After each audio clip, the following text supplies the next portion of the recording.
Greetings all new hammer, middle hammer, and old hammer folks. I am Old Grumpy Wolf, and welcome to the Minibar Podcast. I'll be serving you up lots of nerdy painting awesomeness, talking to other painters from around the web. But before we get started, I want to do my usual my usual plug to thebaselayer.com.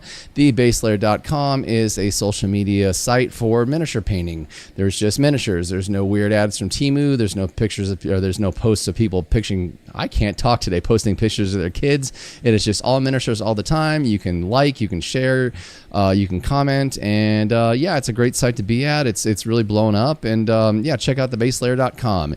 In the meantime, I have a very, very special guest with me today. He's one of the guys I grew up like adoring, and I think a lot of you old hammer folks from the second edition era probably know who this fellow is. He was one of the most badass space wolf painters on the planet. And, oh God, he took home so many golden demons and I think a couple of Slayer swords. And I would like to welcome to the show, Mr. Neil Thomason. Hello. Hello. So, with that intro being said, where are you in the world? I'm in Lancaster in the north of England. Okay. Yeah, it's not far from the Lake District, Yorkshire Dales, beautiful country there. And then in the other direction, not far from Liverpool and Manchester, which okay. you may have heard of. Yeah. I was a Liverpool fan growing up, so. Yeah, well, with the name Lennon, you might have heard of Liverpool and yeah, the Beatles. Dad was a big Beatles fan. Yep, great. So my name was either going to be Lennon or Dylan. I'm glad he went with he went with Lennon. That would have been a little weird. Yeah. But I think the only real landmark outside of London I know of in England right now is Warhammer World. I'm curious if you've ever been there.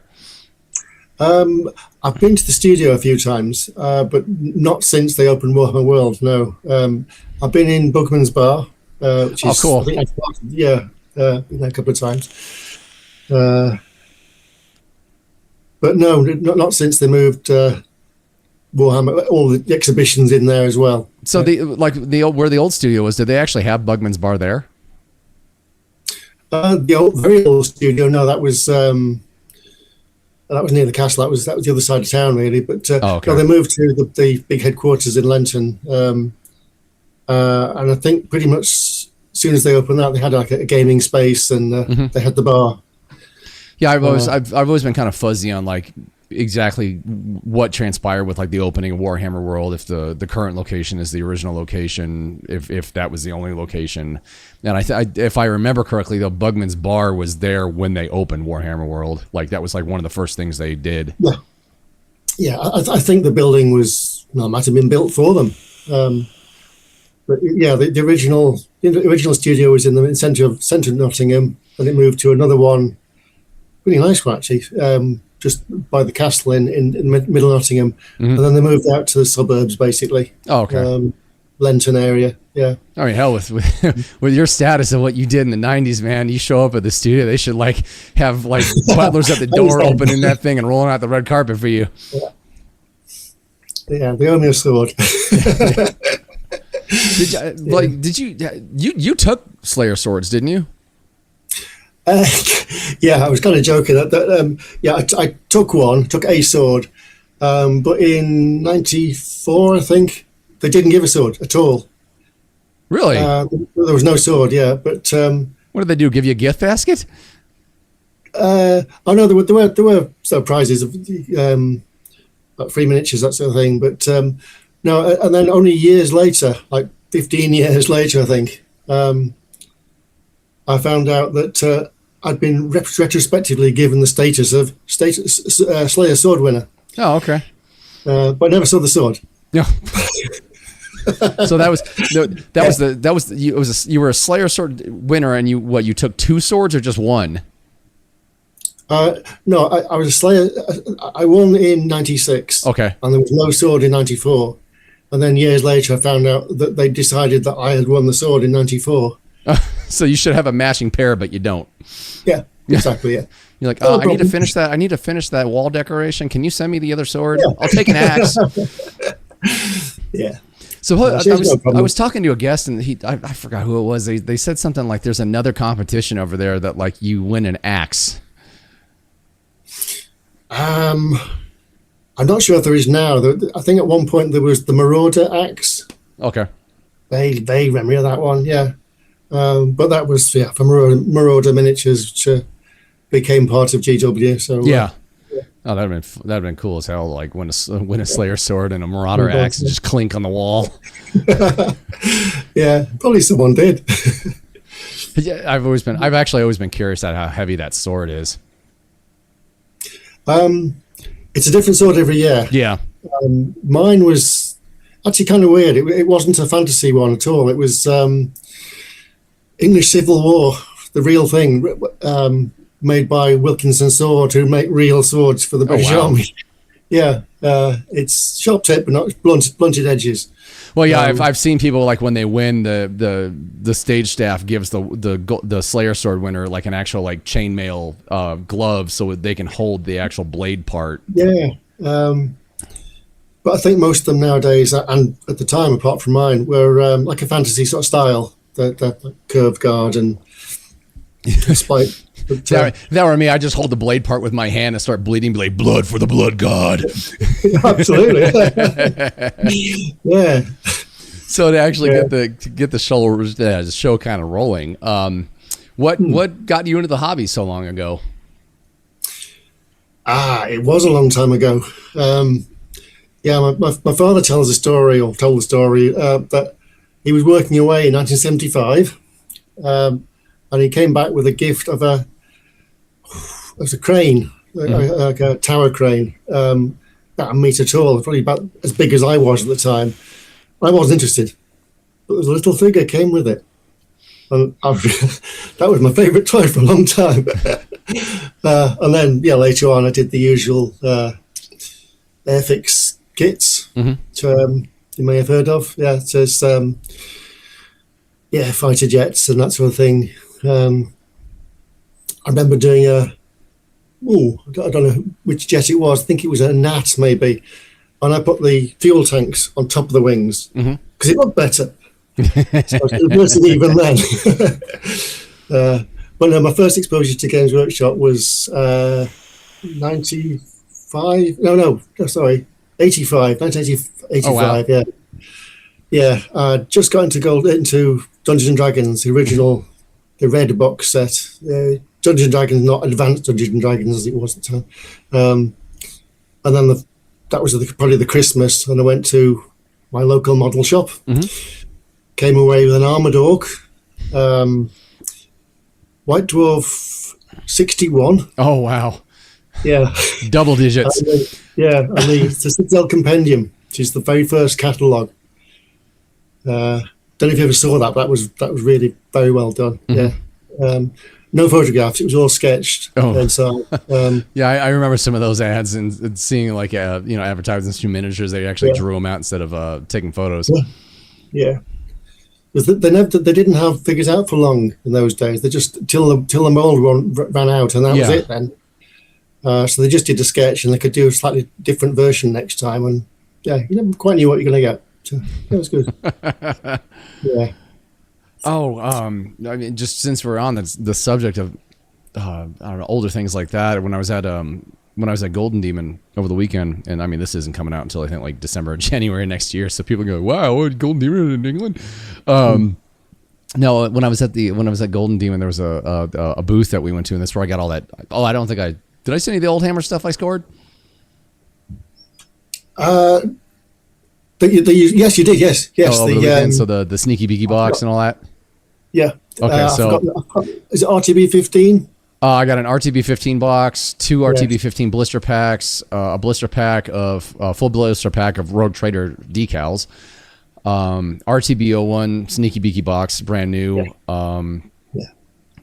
The old Eldar box set when they still had metal bodies.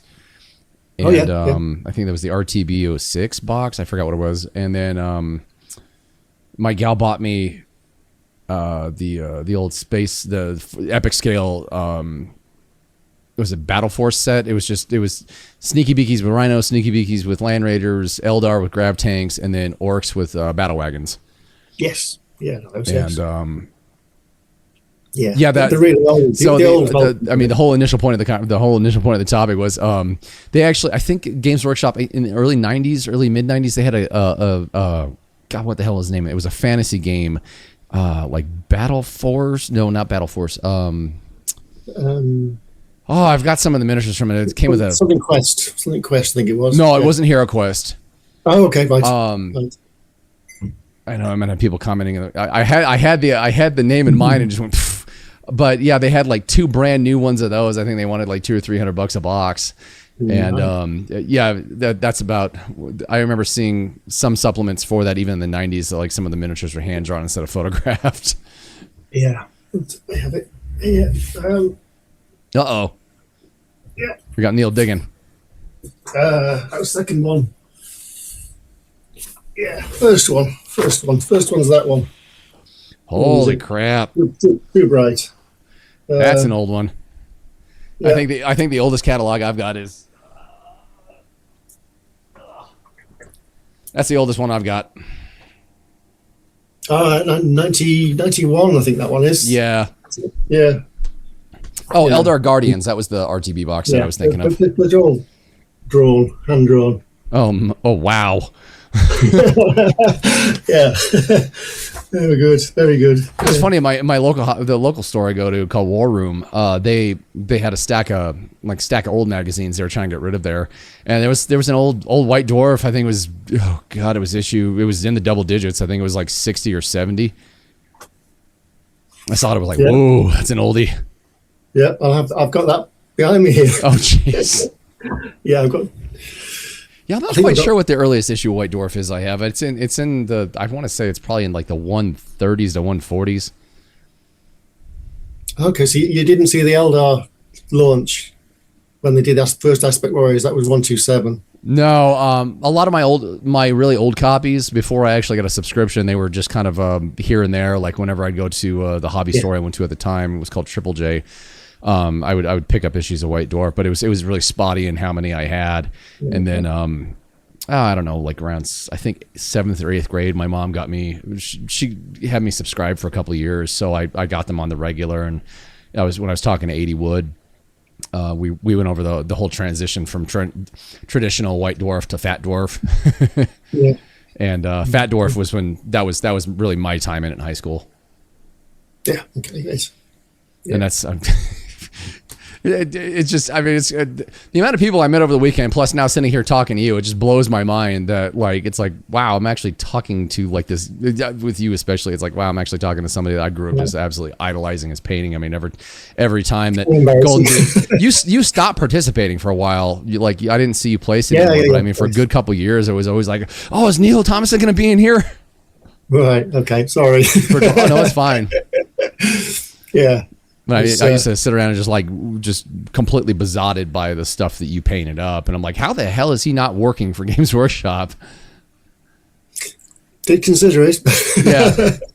Yeah, I think they used Gold Demon as a bit of a recruiting tool for a while. But, I noticed in that Fantasy Miniatures book, like when I was looking through it this morning, I was like, wait, he ended up working there, he worked there, and it was just all participants that like either were featured or actually placed. So it was like, definitely a recruiting tool. Yes. Yeah.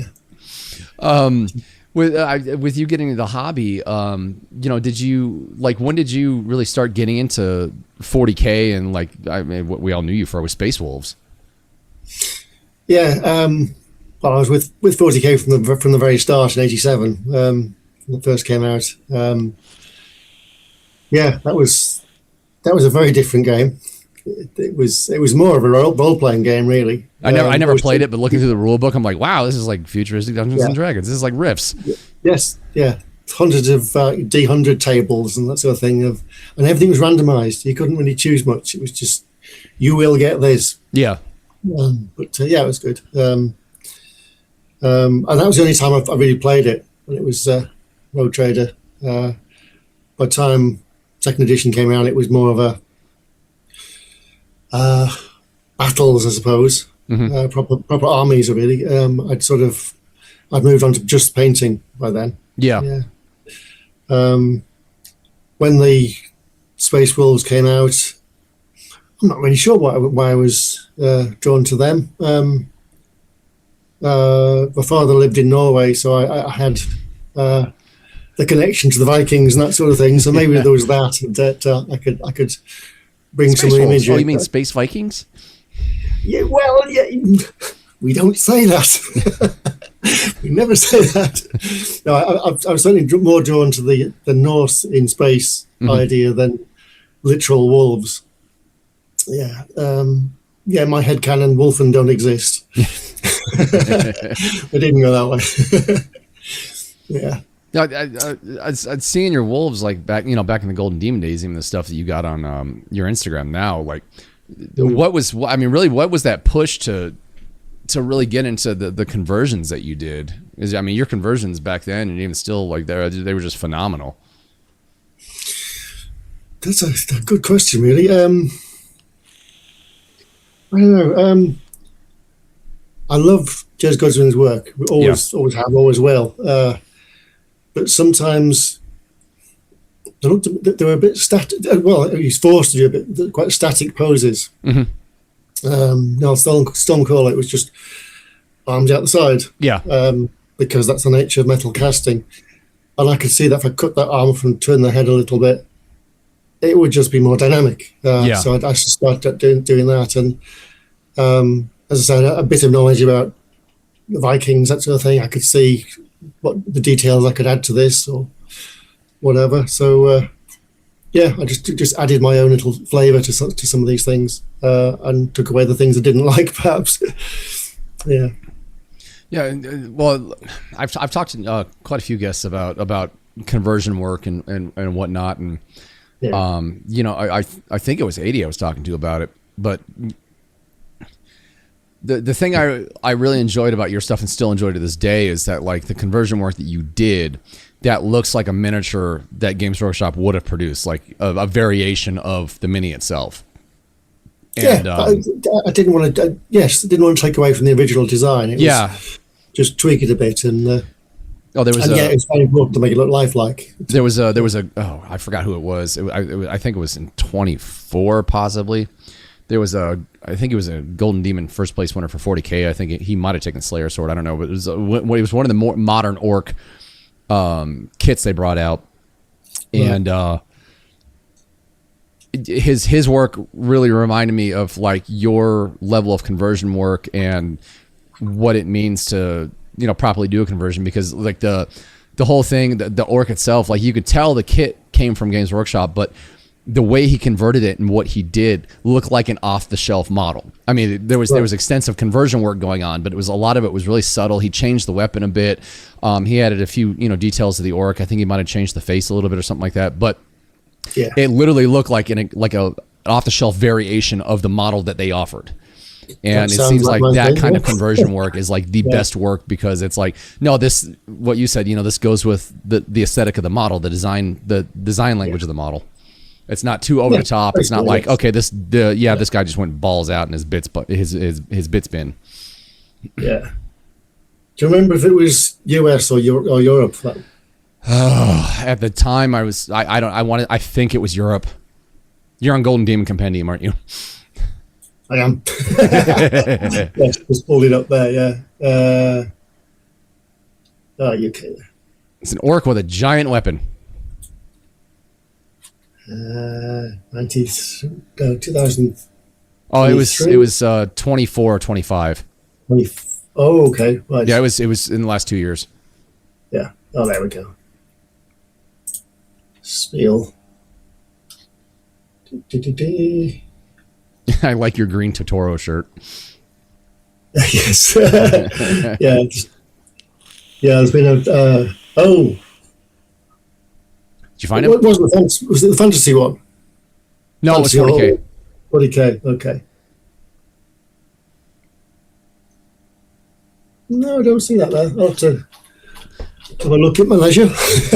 I'll see if I can't find it once the show's over and send it to you. But I mean, like, the guy's work was just phenomenal. And the one thing I'm jealous of in modern times with conversion work is it's so easy to do because everything's plastic. It wasn't so fun in the old days. Yeah, looking at the conversion work you did back then, I'm like, good Lord, man. I mean, for all the New Hammer kids watching, us old people, we had metal. And converting metal models was not easy. Yes. Metal. That's metal, that is. Hey, that's Necromunda. Oh no, it's I think no, that's a Wolf Scout leader. It is. Yes, exactly. Yes. I think I have that one. Yes. I don't remember. I have one of the Wolf Scout. No, I have the guy. He's facing forward with like his arm is cocked with a bolter, and he's got his arm straight up. Oh yeah. I've got the metal one there. Oh, I've got like 3 of those. Yeah. I'm copying the hair. Emperor's children. We're going to have a. I don't think I told you, but I sat down and I decided to reorganize all of my Warhammer stuff. Yeah, you did, yes. Oh, okay. Yes. Yeah, I finally finished yesterday, and oh man, does it feel good to actually know where everything is now. Yeah. I've just got random cardboard boxes about waist high. Oh wow, I can't even imagine the collection you've got going on, man. Well, yeah, I've got lots of the metal stuff as well, and then the more recent stuff and stuff coming in from eBay. What's this? Gene Stealer Cult arrived yesterday. Oh jeez. Biker, yeah. Yes. Oh, I think you told me you were trying to collect some of the Space Marine bikers. Yeah, I'm thinking about doing a Emperor's Children biker. Oh. Got some plans for that. But I wanted to get one of the Gene Stealer Cult little bikers as like a Legion thrall following along. So, but yeah, we'll see what happens. Might never happen. So I've got the motivation now. I think you and I've discussed briefly, but I'm curious in modern times, what paints are you using? Yeah, I'm still mostly using old Citadel paints. Okay. You haven't made the conversion yet? I'm starting to. Yeah, like literally yesterday I got a couple of AK. Oh, okay. I've got a few Vallejo somewhere. And what did I find recently? Let's see if I can find it here. Some really good high pigment stuff. Where's it gone?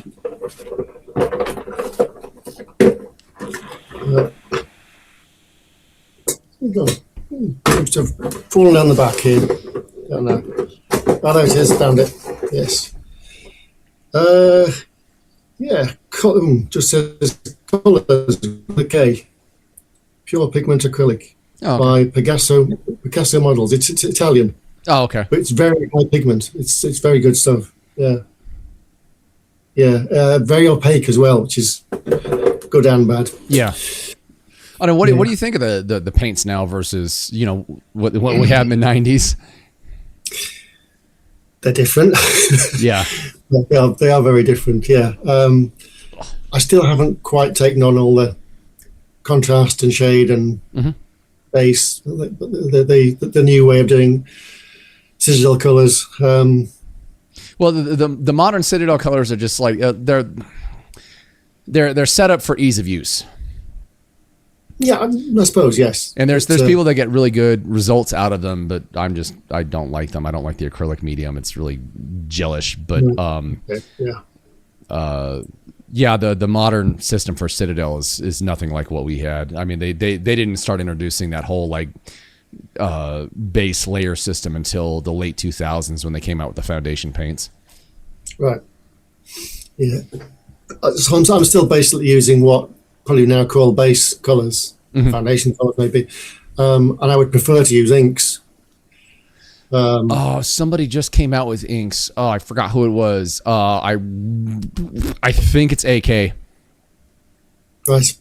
Like actual inks, not there's no acrylic medium in them. They're like actual inks. I swear I saw them at the booth at Golden Demon at the AK booth.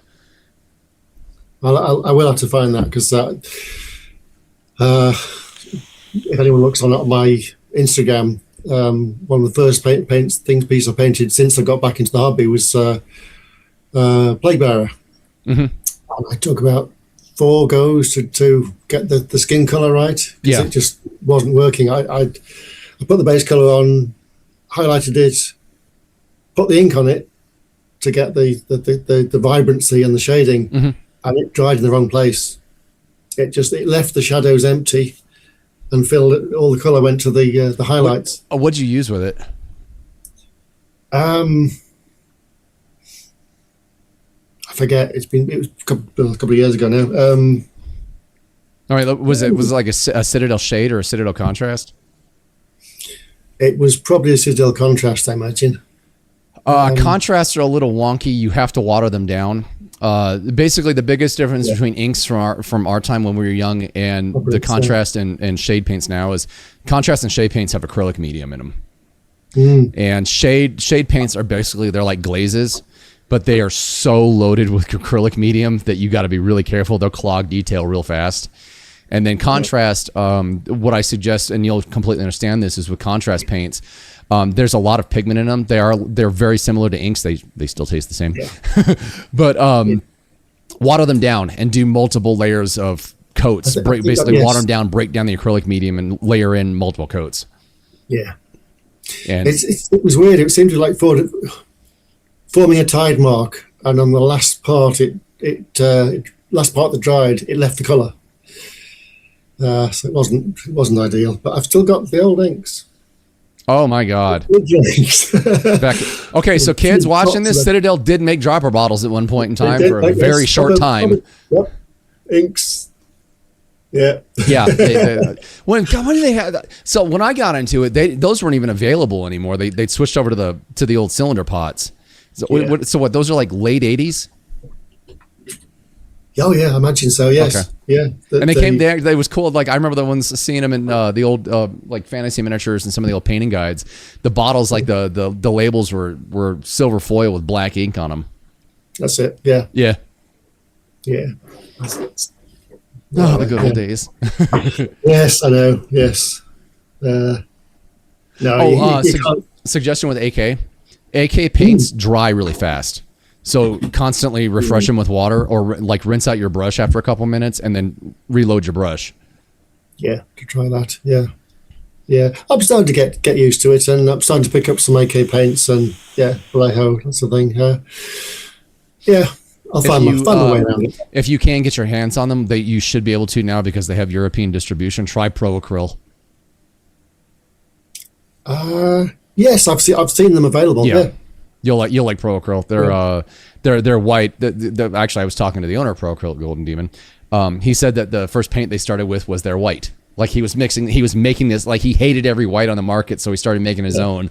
Him and his wife were mixing it in the garage, and like they'd come up with a batch of 100 bottles, and they'd sell out immediately, and that was the whole start of it. Yeah, I'll give it. Yeah, give that a try. Yeah, good. You know, like I'm using I think 3 different whites. I use AK white, Vallejo white, and Pro Acryl white, just different applications. Yeah. With looking through, I know you paint in sub-assembly. Okay, so curious, another good one is what brushes do you like to use? Yeah, they're not a name people seem to know, and I've forgotten it myself.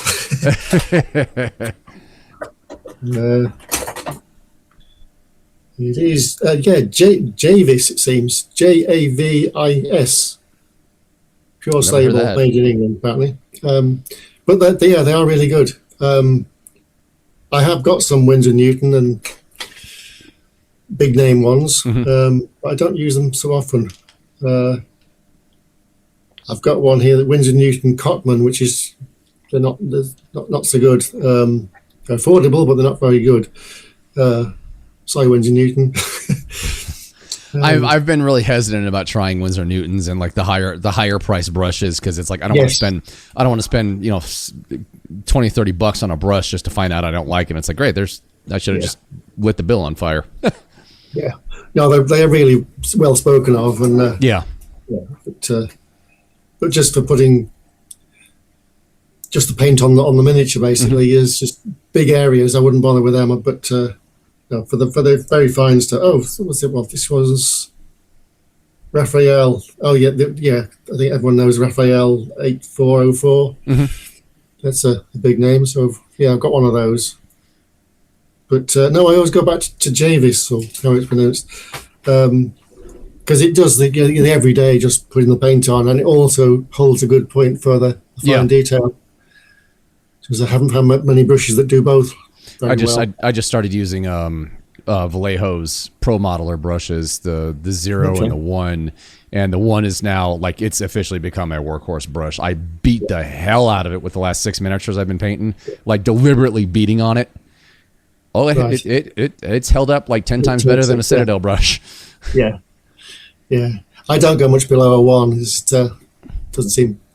Yeah, it's funny, just like with all these seeing like people who are just getting into the hobby and just finding their feet and or working up toward the intermediate area of painting. Like they have loads and loads of different brushes, and I get a lot of guys asking me like, "What brush do you use?" The Citadel small layer for like 90% of my work. Yeah. And I've been finding the guys who are like, in the higher end, we use like 2 or 3 brushes at most. Oh yeah, absolutely. It's the same with sculpting. Yeah, I basically 2 tools for sculpting. Yeah, and just stick with those. Some people, they've got all the kit, but no, I just 2 do it for me. I mean, you far exceed my ability to sculpt. Oh yeah. My sculpting tool, like I just picked up a set from like the rubber tip from Hobby Lobby. I want to give those a shot for when I do green stuff work. But I mean, for years and years and years, all I've been using is X-Acto knife.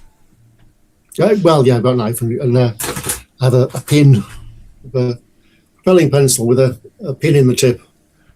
Hey man, if it works, it works. It works, yeah, perfect. modern problems require modern solutions. Give me that mechanical pencil. Boink.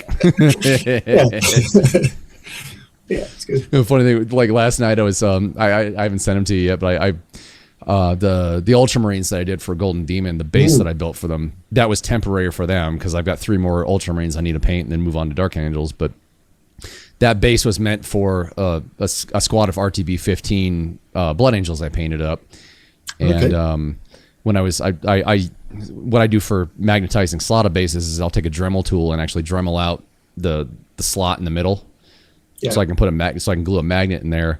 And I'm farting around last night trying to move the magnet around. I'm like, I need something. Oh, wait a minute, mechanical pencil. Boom, boom, boom. Oh yeah, that's my go-to tool now for moving magnets around.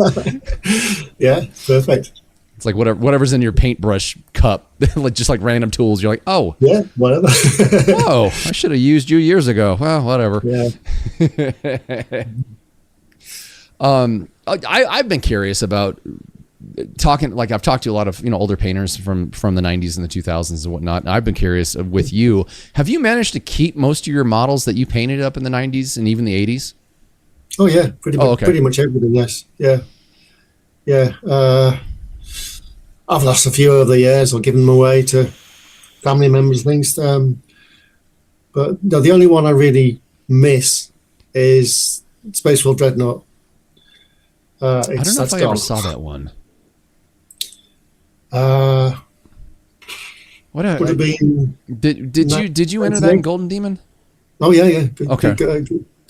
Think gold for 40K vehicle, I think maybe. Do you remember what year it was? Compendium knows. We'll figure that out after the show, because I vaguely remember seeing a Dreadnought from you for 1 year, and I just can't place it. Let's see, 2000. Yeah, 2000. Okay, that definitely wasn't that. I might have run across it in a White Dwarf, but I don't remember it. Yeah, okay, yeah. Did it have a lot of like Celtic patterns on it? That would be me. Okay, yeah, I think I might have seen that one then. Yes, on the arms and probably on the sides. But okay. Not yeah, 2000, like 99, 2000. That's when I started going to raves a lot and got into DJing. So I kind of like got out of 40K for a while. Yeah. Yeah. Like you do when you're young. Yeah. get real job and that sort of thing, and things like. Yeah, I don't know. I was working at I was doing graphic design stuff for a spot here in Vegas, so I don't know if you'd call that a real job, but it was a real job. Yeah. Yeah. No, that's cool that you've actually hung on to all that stuff. When I was organizing my 40K stuff, I have like one box of just kind of special stuff I don't want to repaint from when I was a kid. It's funny talking to people. They're like, "Where do you keep getting all these old models from that you paint?" I'm like, "Because I don't get rid of stuff." Like I've had this since the 90s. You've got your Saturnine in the footer here. Oh, that's actually a 3D print. Oh. I had 2 metal ones. I sent one to a buddy of mine up in Canada. I still got one left, and I found a guy on Facebook who was 3D printing them. So I'm like, hey, how much do you want for like 5 of those things? And come to find out, his 3D prints were actually a bit smaller. They were quite a bit smaller than the originals. I'm like, I don't remember them being this small. No, but they're small. Compared to Saturn 9, anything small. But no, I've got an original one of those, and within the last year, so I stripped it. It was Crimson Fists, not that great. But otherwise, no, I haven't reused many of my miniatures either. So that's one of the exceptions. I wish Games Workshop would have done something with the Saturn 9s back in the 90s. Yeah, the new ones they're too much. I think they look pretty good without the pauldrons. Just leave the shoulders off, and they look pretty good. I think. Well, it's my opinion, but yeah, there might be an Emperor's Child coming soon for one of those. It'd have been really cool to actually get some like multi-piece metal ones, 90 style sculpts from Jess back in the day.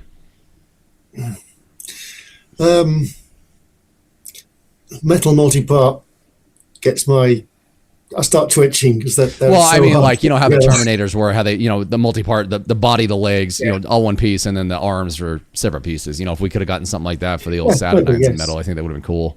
Yeah. The original Dreadnought was quite nice, but one can dream. Yeah.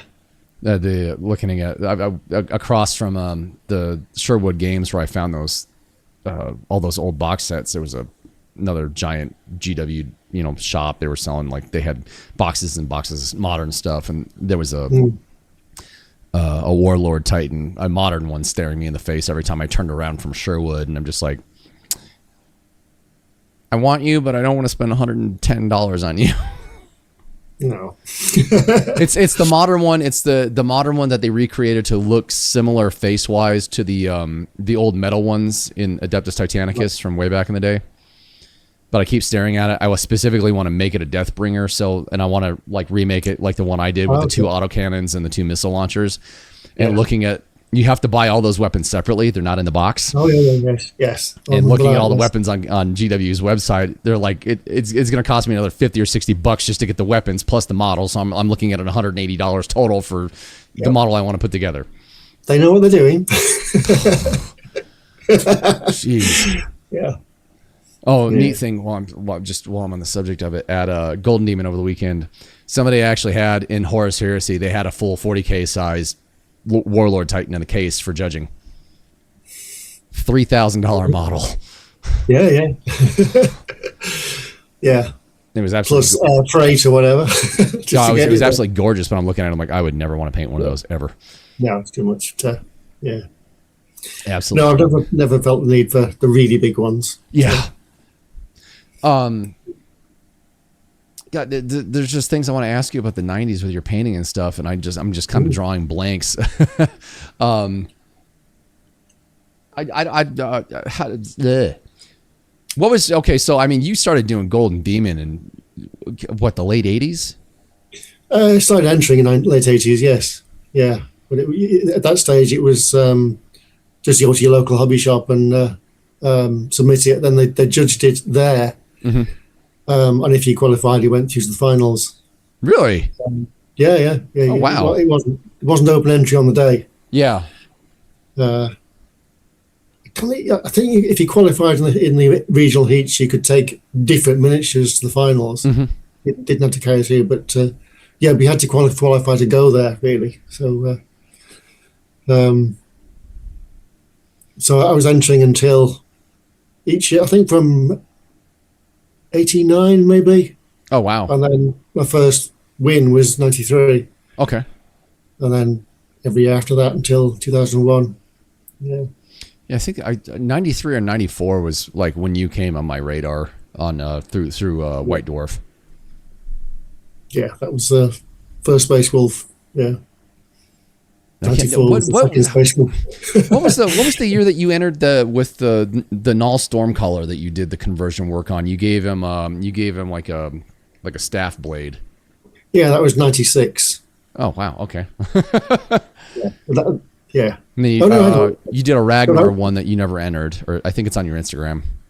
Yeah, that was I won. That was the first one I won. Yeah, that was okay. 93.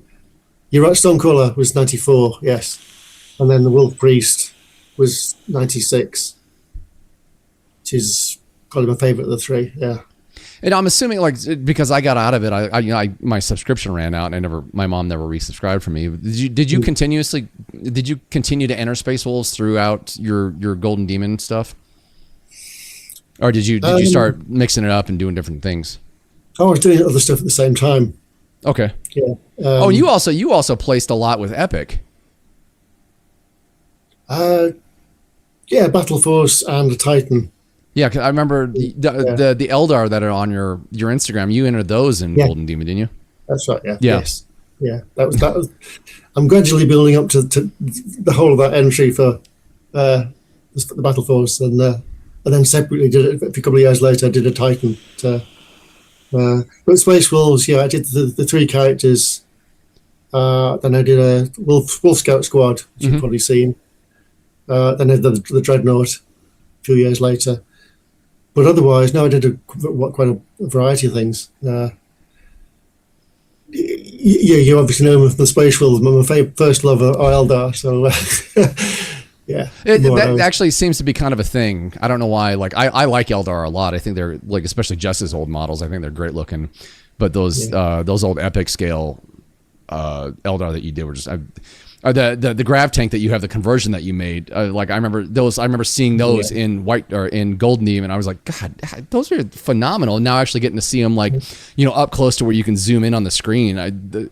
Yes, dude, like you, Mike, Tim, and what's his name? You, Mike, Tim, and Kim, and now Darren. I mean, you guys are just like in a whole like sphere of your own outside of like us mortal men. That's pretty tough company. Well, thank you.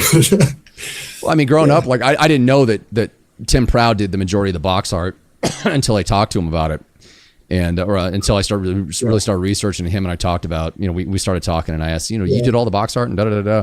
Yeah, he's the one who did God almost all the original Space Wolves outside of Ragnar. Yeah.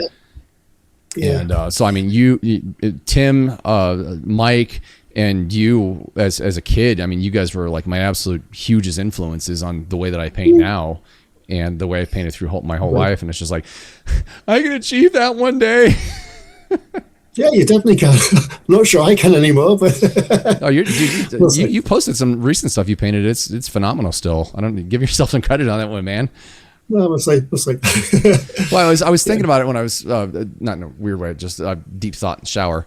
I was thinking in the shower. I was like, it's kind of funny how when you grow up doing this, when you grow up painting and you get good at it, how you can take breaks and come back like years later and you're a little rusty, but you can still I got to figure out why my camera keeps stopping like that. You can just dive right back in, and it may take you a couple of months to get your groove back, and maybe a year to really get back into the swing of things. But it's kind of crazy how you can just jump back in and then just start improving all over again, and just keep the skill that you built up through your whole life, and then seeing you return the way you have. Yeah, it's like, my boy's doing it.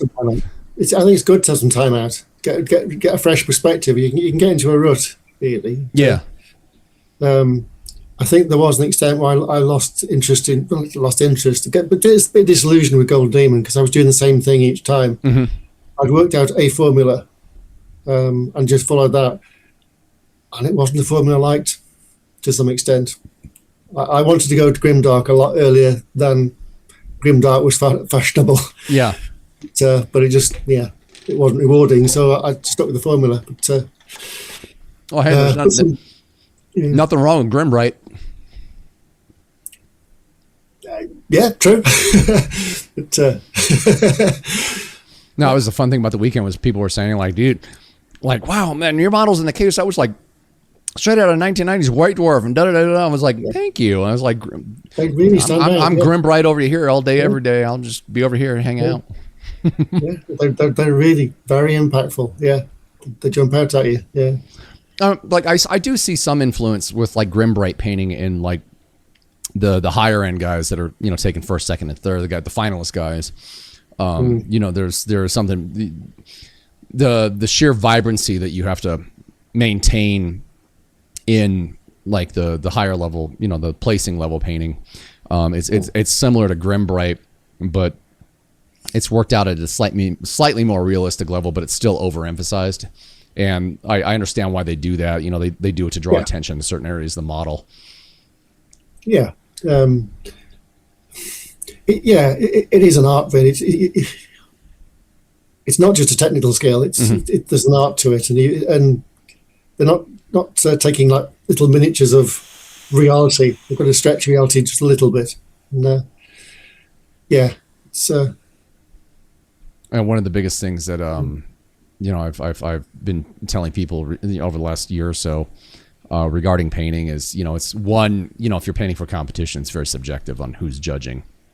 And two, I've listened to a lot of guys, especially on that dumpster fire we call Reddit, go off about, you know, like lighting sources, and that's not the way light falls on things and whatnot. And they're, you know, like a lot of younger guys are like, I want to make more realistic stuff and worry about where the, you know, the highlights are going to be and whatnot. And it's like, dude, just do what looks good.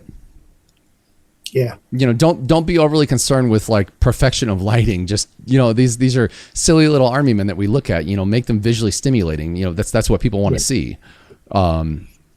Make them fun to look at. They don't have to be hyper realistic. Just make them fun. And that's the whole point. Yeah. If you took a full size person and shrank them down to 32 mil. Oh, like Mike TV and Willy Wonka. Yes.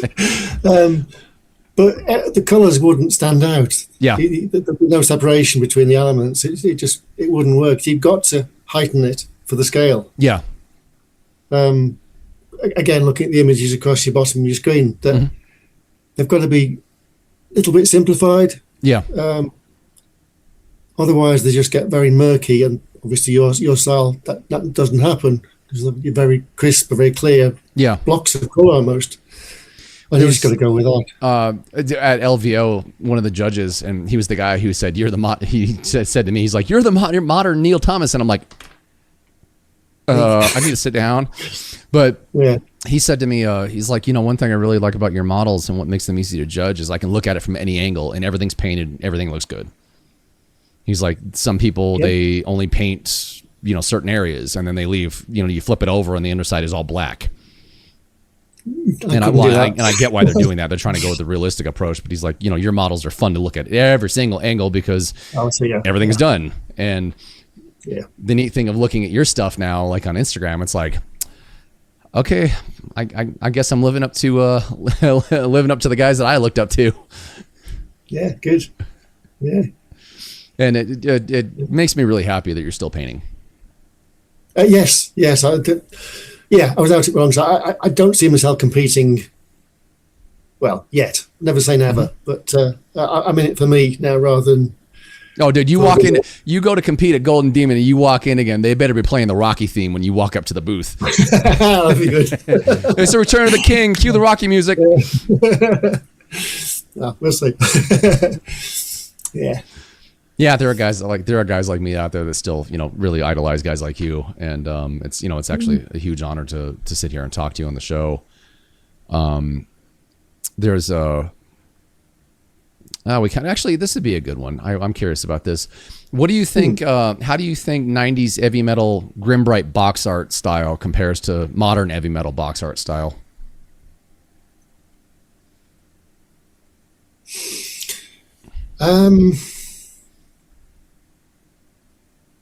Difficult, really. I think they both serve the same purpose. There was a point where Games Workshop seemed to be painting for achievability. That they didn't want to demonstrate the highest they could get to. They just wanted everyone to achieve. So that they slightly dumbed down the style is not quite the way I'd want to phrase it, but. No, are you referring to like the flat colors that Tim was forced to do, or are you talking about like the third, fourth edition era, like early 2000s? I was thinking more Tim's era in that case. Okay. Yeah, because I was less around. It's just that I think nowadays the box art is more demonstrating what you can achieve if you really stick with it. Whereas I think box art back in that time, it was just flat colours, as you say. It was just anyone can achieve this. Just get it on the table quickly. I prefer the pushing yourself a bit more, and I think that the box art should be aspirational rather than just anyone can do this. Well, I did notice when I got back into painting for the second time in like the early 2000s. I noticed a sharp decline in the painting quality, like in White Dwarf and even on the box art, and that's not knocking the heavy metal staff. But I asked, that's what they were told to do. Yeah, I asked I forgot what even the name of the place was. It was a little shop near my parents' house when I was living at the time, and I asked the guy. I was like, why is everything like not as clean as it used to be? And he told me, Games Workshop has basically, as you said, dumbed down their painting or just dropped the painting quality because too many people were getting frustrated with the fact that they couldn't paint like what they saw in White Dwarf and like what they saw in the box art. So they brought the paint quality down to make it feel achievable again. Yeah. And I guess it's time to logic of that, but I just think the box art should be a bit more challenging. Yeah. Let people aim for the higher if they can. Yeah. When you just hit something in my head when I was painting those Ultramarines that I took from my tutorial and that I took with me to Golden Demon. I remember buying that box set when I was a kid and looking at it thinking like, oh, I can do that. That's so easy to do. And I started painting them and nope. And then now I'm like, wow, I'm actually doing something that looks like those old Ultramarines from that first box set I bought that Tim painted up. Yeah, the time will come. Yeah. 30 years later, 35 years later. I don't know how old. 30. Don't think about it. Yeah, just go with it. Where does the time go, man? Where does the hair go? Hey, man. Genetics wise, I'm pissed at my dad. God rest his soul. He had all the cool facial hair. He went bald and all that, but like he never shaved his head. And when he died, he grew his hair out and he had like 6 long hairs in a ponytail. But I'm jealous because I'm like, Pops, why did I'd be fine with being bald because I can shave my head. I don't mind doing that. I like being bald. But why couldn't I get your cool facial hair? Like I don't grow any facial hair here and I don't grow any here. Right, okay. So I can't do like the cool, this. All I can do is this. And this is even screwy because when it grows out long, it goes whoop. It just massively has this massive curve to it. I'm like, okay, well, I guess I'm stuck with this for the rest of my life. Yep. Oh, the fun of marinating, aka getting old. Well, yeah.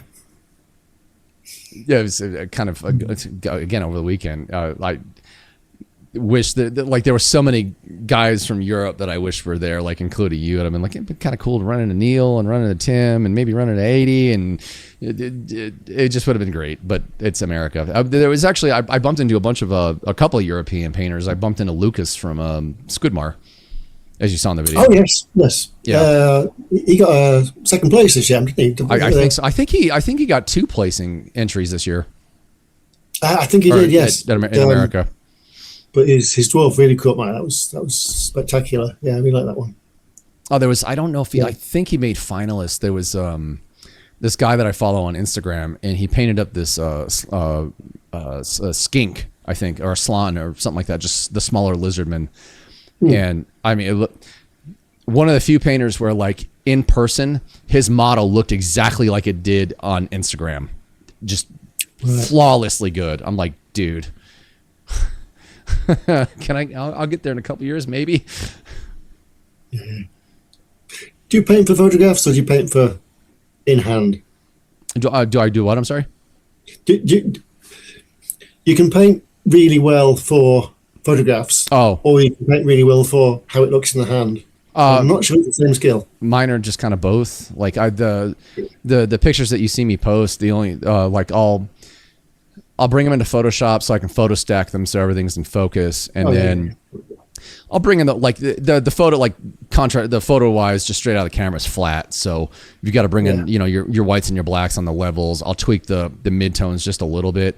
And then the only thing I Photoshop out of my miniatures is just hairs that have gotten stuck in it, like little tiny ones. Yeah, likewise, yes. And but I mean, what you see on my Instagram is what you'd see in person. It's actually a little bit better in person because there's not so much light bleed from the white that I have surrounding the miniature for photography. I tried photographing in a black background, and that was a whole different ball game right there. Yeah. Now I'm thinking the non-metallic metal, I think looks great in photographs. I'm less keen on it in person. It's got to be it's got to be done correctly for in person for it to look really good. There was a fellow who I think he took a commended. It was a thing of dwarves that he did, and I met him on Sunday. I was hanging out with my buddy John, Blood is Medium, and we were all sitting at this table, and everybody was, passing around their models that they'd gotten from the cases, like whoever entered, they're pulling their models to go home, and we were all passing them around and stuff. And there was a guy who did he started following me. If I can think of it after the show, I'll send you a link. But his dwarves are just phenomenal. I think he did non-metallic metallics on it, non-metal metallics, and it looked really good. And even seeing Magnus's dwarf non-metallic axe in the case, that looked excellent. But he did it in a very particular way where like there's still lines, you can still see like paint strokes, but he made the strokes actually look like brushed metal. Yeah, okay, yeah. And it worked phenomenally on his model, even in person. I've seen some non-metal metallics where I'm just like, it's very stylized, and in photography it works well, but in person it just didn't work because I don't know. I don't even know how to explain it because it's something I've never done. Yeah, because in reverse, I think when I was seeing the other competitors, the old games I attended, I always thought the figures looked a lot better in person than in White Dwarf. Yeah, it could have been part of the photography process or the printing process. Yeah, I think I don't think they started really using digital photography until the 2000s, and the way that the method they were photographed in the even the 80s and the 90s, they were using a specific style camera setup, and it didn't always capture the vibrancy and whatnot. But also too, you got to remember, in the 90s with White Dwarf, you had the CMYK printing process. Yeah. And back then it was offset printing.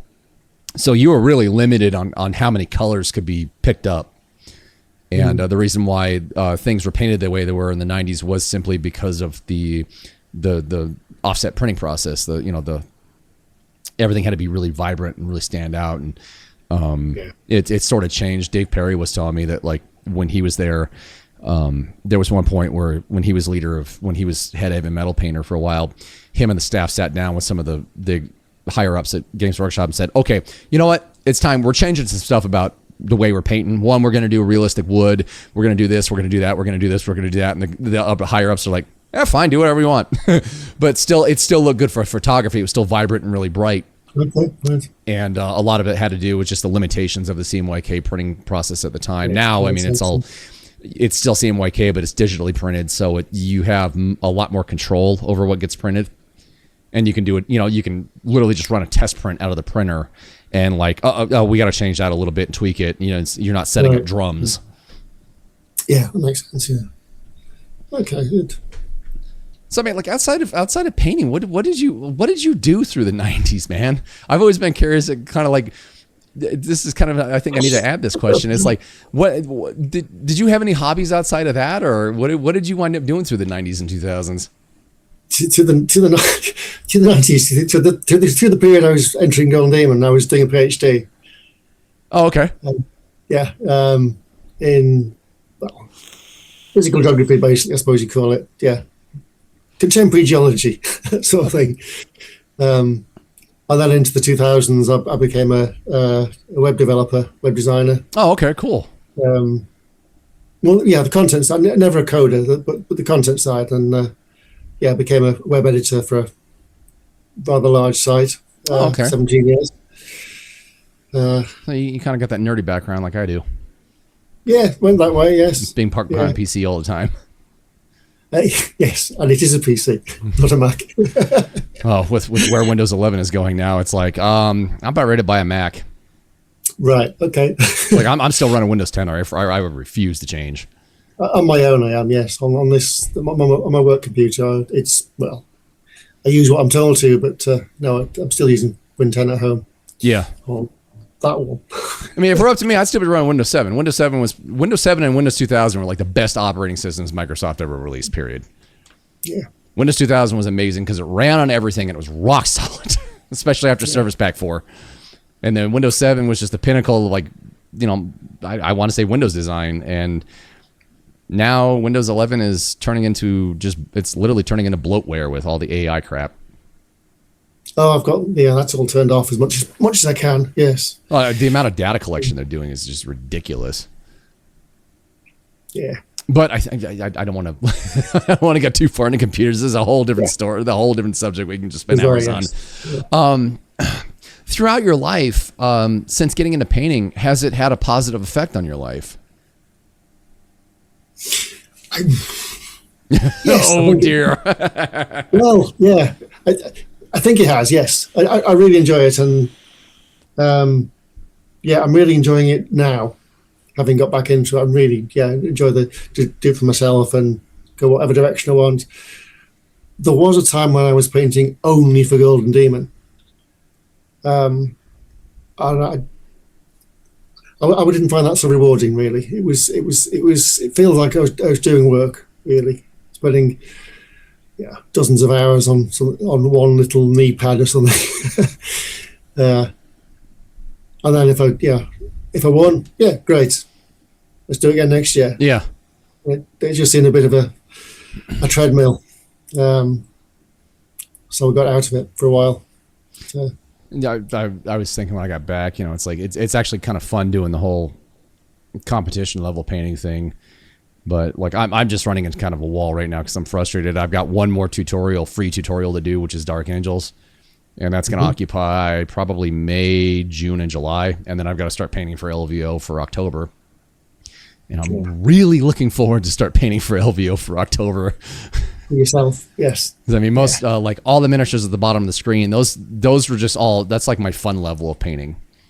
Yeah. And I'm Ultramarines. People are gonna hate me. I've never liked Ultramarines. I think they're just like the basic bitch of like Space Marines. They're the poster boy. They're what gets you into the drug. I have no Ultramarines at all. Not one. I like Dark Angels, but I'm not huge on them. I'm like, I want to paint a Blood Angel or a Space Wolf again.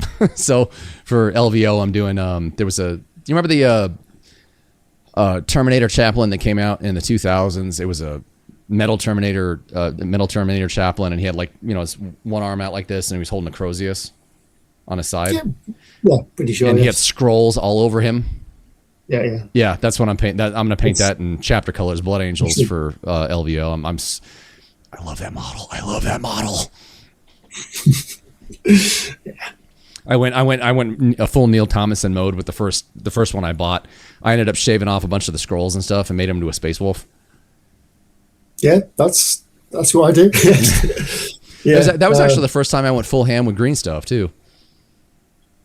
And how did you find it first time? There was a learning curve. I'd never used it. My painting bestie in the 90s, he somehow got this large ball of like self-hardening clay. It was gray. And he gave me half of it. I mean, and it was a chunk of like size of a baseball. I had to keep it in a bag and keep some water in there to keep it wet or moist.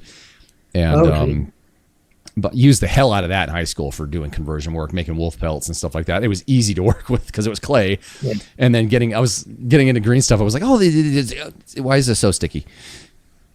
And then learning you have to use water with it to keep it from sticking and all kinds of crap. Yeah, and you vary the mix as well. So it's, what did you use in the 90s? Oh, mainly milliput. Oh, okay. Mainly, yes. And then started to use green stuff when I could. Good question to ask you. Is milliput softer than green stuff? It depends on the mix, but yes. Generally, yes, it is, yeah. The yellow is very soft, and the grey... Is the yellow, is that the one that dries kind of white? I've got some here.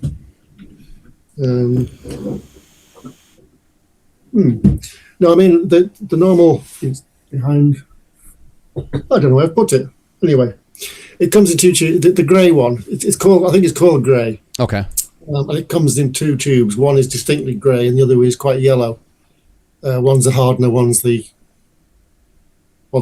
compound. And the yellow of that is very soft. So if you want soft, you just add more of that to the mix. It takes longer to dry if you do it that way, but now I mix green stuff and then add some milliput to it. Oh, you got to go back to milliput because they don't. The manufacturer that was making green stuff for everybody all the world, they're not making it anymore.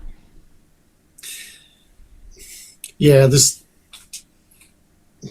I'm not sure I'd entirely miss it. It's, since getting back into it, I found the milliput, the green stuff isn't the same quality as we had in the old days.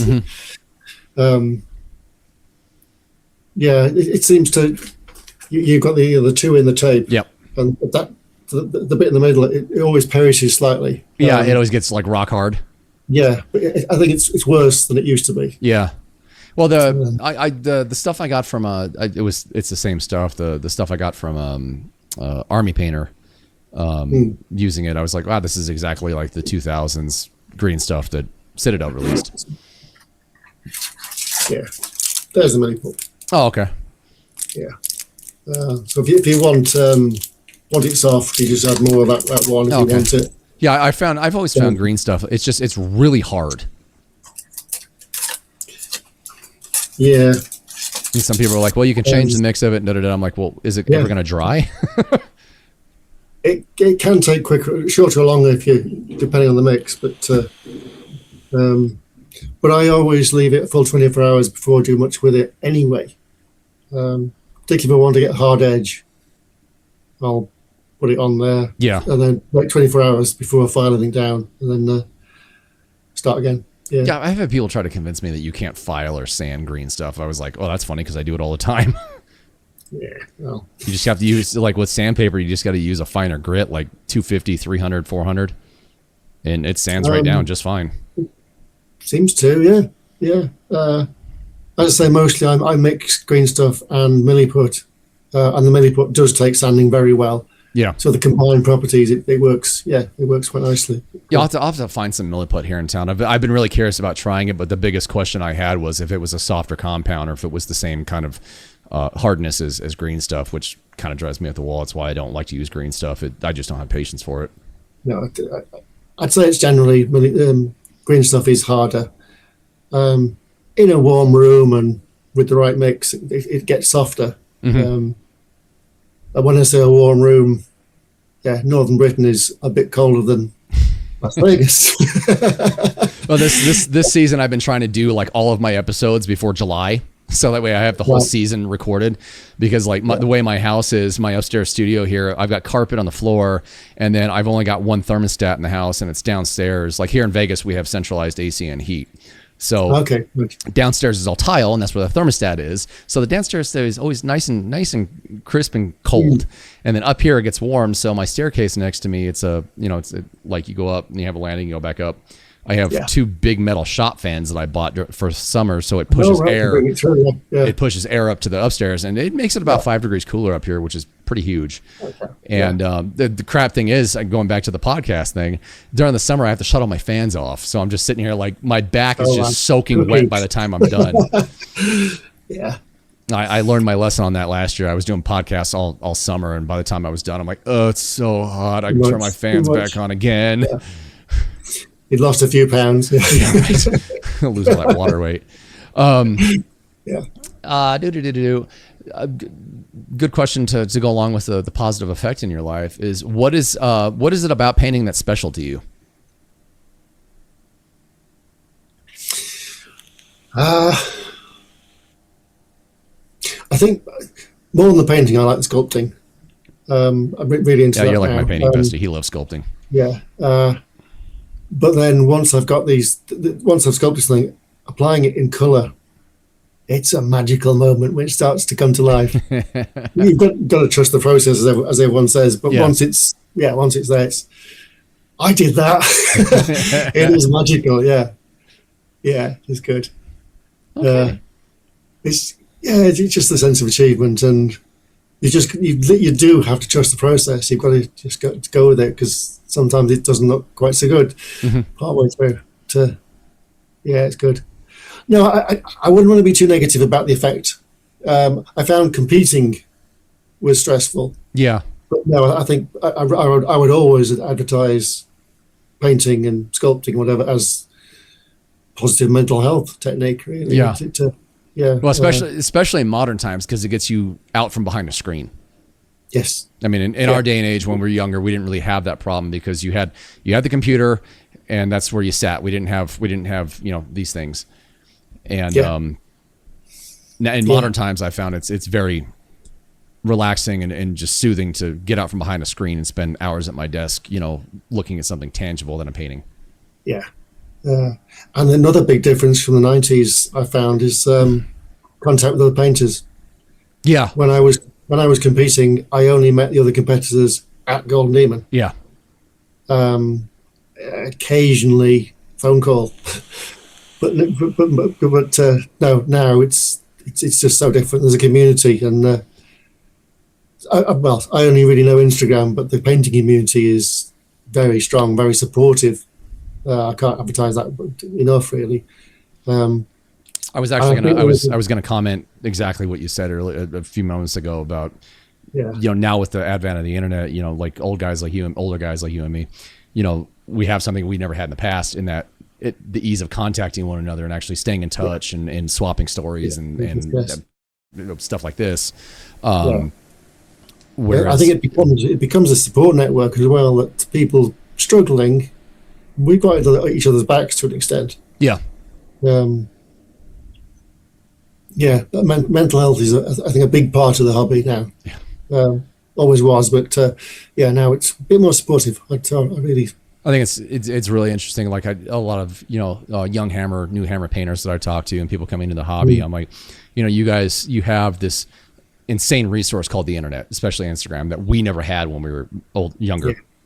Yeah. And just as you said, like a lot of these guys you wouldn't meet unless you went to shows, or like you bumped into them at the hobby store. They were, like you guys were just there at that one particular moment. And now there's infinite resources available. All the the painting tutorial videos, being able to be part of communities on Discord and Instagram and stuff like that.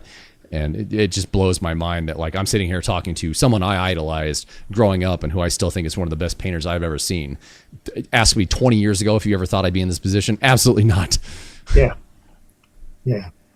And it's just it's a great resource and a tool that It is. I mean, what did we have when we were young with painting guides?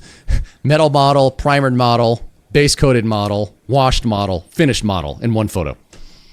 You go from this to this to this to this to finished. It's like, what did you skip like 19 steps? Yeah. Yes. Step one, buys a piece of metal. Step two, paint it. That's it. There's this meme. It's like, how to draw an owl. Draw one circle, draw two circles. Now draw the owl. Yeah, that's surprisingly accurate. Yeah. I'm curious. Speaking of olden times, did you ever have helper input from the heavy metal staff? No, nothing at all. No, I wasn't in contact with them. No, I've met Mike Mavet at various events and things, but no, never direct contact. There was a time when I was trying out as a Forge World sculptor, and I got to visit the studio a few times to talk to some of the sculptors there, but no, it was all like a one-off rather than an ongoing thing. Or did you ever have anybody like actually help you there, like a painting instructor or something like that? Because I mean, like you were spot on to exactly what heavy metal was outputting. And like how you got to that point in the 90s, to me, is absolutely just nuts. Okay. I suppose I was developing my painting at the same time as the heavy metal painters were doing it as well. So we just evolved in parallel, I think. So just like a lot of experimenting and trial and error. Yeah, I think so, yes. Yeah. And as I say, I was competing from 89-ish and didn't get well, I got to finalist each year, but I didn't win anything until 93. So there was a lot of trial and error and seeing the other entries and seeing Fantasy Miniatures book and White Dwarf, and working out how things worked. And the manager of Games Workshop Liverpool and later Games Workshop Chester stores was a really good painter. And yeah, I suppose he showed me what was possible. It just tempted me to push that bit further. Yeah. But I think by example, rather than telling me, do it this way, or have you tried this? There wasn't that feedback in that sense. But eternally grateful to him. Definitely shout out to Will Hanna. Yeah. Yeah, I don't think I actually hit that level where I started actually kind of getting better and comprehending more when there was a guy here in town. His name is Mark Garcia, and a guy was a phenomenal painter. He was taught by another guy named Charles Woods, who ended up teaching me a few things. But Mark was like my painting teacher, and I had like a few sessions with him, and it was so handy. Like I remember at the time, I was like telling my painting best, he was like, "Dude, he paints just like the books." We called White Dwarf in the painting books the books, but dude, he paints just like the books. But it was nice to there was a lot of questions that I had, and I'm very much like a visual learner, and by actually doing things. And just having him sit down with me for like an hour or two just to help answer questions that I had about, like highlighting or shading or washing, things that I couldn't pick up from the painting books of the time, or the White Dwarf and stuff, because they weren't really all that descriptive. They really weren't. No. Having somebody show that to me, that's when went from like one level to the next level, and there's been 74 since then. Yeah, you just got to keep pushing. Yeah. Yeah, but that's why I was curious if you ever actually had help, or if you had heavy metal staff help you out, because no contact with them. You weren't a phenomenal painter. I don't know what to say to that. Really, no one ever likes their own work, I suppose. Yeah. I know. Well, there's a piece of advice when I was doing the band thing that one of my music idols, his name is Nero Bellum, and I've talked about him on the show a few times. But like when I was writing our first album, Nero said to me, he's like, "Lennon, you can work on this album until the day you die, and it'll never be finished. It'll never be perfect. Yes, get it to a point where it sounds good, and just release it. And then take all those things that you learned that you didn't like or that you do like, both, and apply it to the next album. Yeah, and repeat that process, and you'll find that your work gets better and better and better, because you're not pigeonholing yourself into an idea of perfection you're never going to achieve." And it's the same thing with miniature painting. I still learn something new every one or two new things every model. Yeah. So this one mightn't be perfect, but you've learned something from it. And then 2 years later, you're like, "Bah, it's rubbish." But you finished it. You're on to the next one. Yeah. You just got to accept that and move on. Keep pushing. Yeah. The last question for the show segment is coming from an old school master like yourself. What advice would you give painters just starting out to help them avoid the pitfalls you've experienced?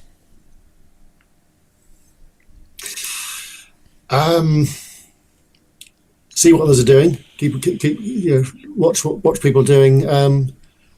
Something I still definitely do, is I follow people on Instagram who I want to be like. Mm-hmm. Not less so those who are existing. What I can do now, but what I can do in future. Just keep pushing it. Just look what is out there, really.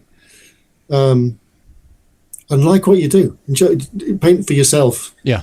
Really, yeah. If you like what you're doing, you can't have more than that. It's all about the fun. It has to be, yes. If it's not fun, don't do it. Yeah. Yeah. Well, I will give one argument for that. There are times when painting's not fun, when you're going in for competition level stuff, but that's a level of pushing yourself as an artist. Yeah, absolutely. Yes. You've still got to get that achievement in the end. Yeah. If you get satisfaction from doing that, you mightn't have fun today, but you'll have fun when you get to the end. Yeah. Oh yeah, absolutely. Yeah. You don't enjoy every single moment, sure. But Because I kind of turn into a wreck when I go like 2 or 3 months straight just painting, getting something ready for an event. I will be destroyed by the time I'm done when I go up and enter, and then, okay, I'm going to go drink whiskey until I fall over now.